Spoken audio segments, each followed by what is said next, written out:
Riverwoods was envisioned as a model community of an unusual kind. Developed during the middle of the century, the idea was that the houses would nestle down into this pre-existing natural setting. Ed Humrich was an architect who built several dozen of the homes in Riverwoods, and you can see what he meant in this home when he said that he wanted a house to feel like an outcropping of the land, a rock formation that belongs to the site. You can see how it rises right up out of its site. It has the horizontal roofs that slide across one another. It's made of natural materials and has this great series of terraces that flow around the house, the deep overhang. The house has all natural materials, wood, brick, so that you feel as if you're surrounded by nature, whether you're on the outside looking in or on the inside looking out. Here in the great room, you've got a counterpart to the tree canopy outside in this beautiful wood ceiling hanging overhead. Classic Humrich detail. And then you've got the view out to this gorgeous setting through all these big windows. Now these windows aren't just for the beauty, they're also a practical touch.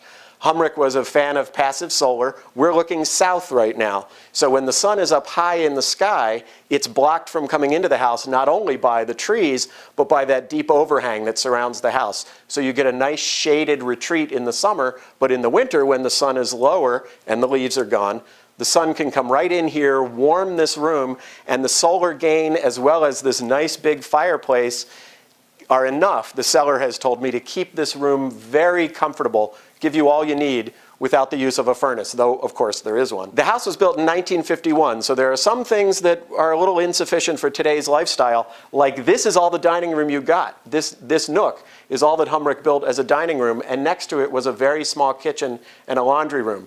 In the expansions over the years, there was a dining room added, which we'll see, but the kitchen was pushed off here to the west. It was done so well that it's hard to determine what's new and what's original.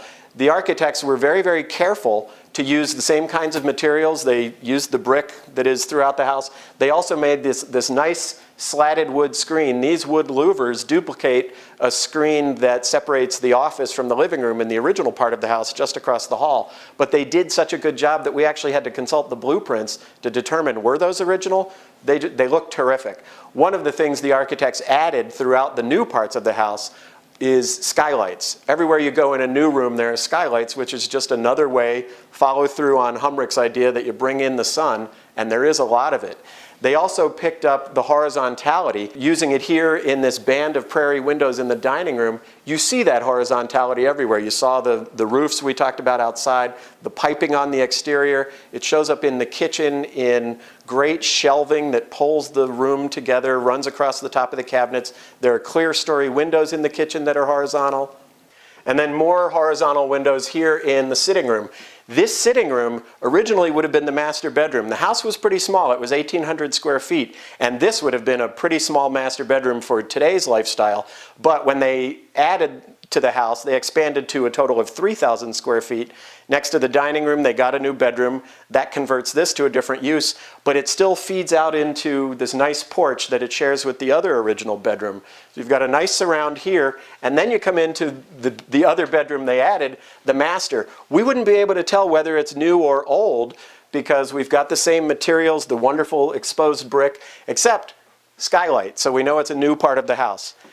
It feels like what Humrich must have envisioned, because you come in here, you're surrounded by the natural materials, the brick and the wood, and then the trees come right up to the house.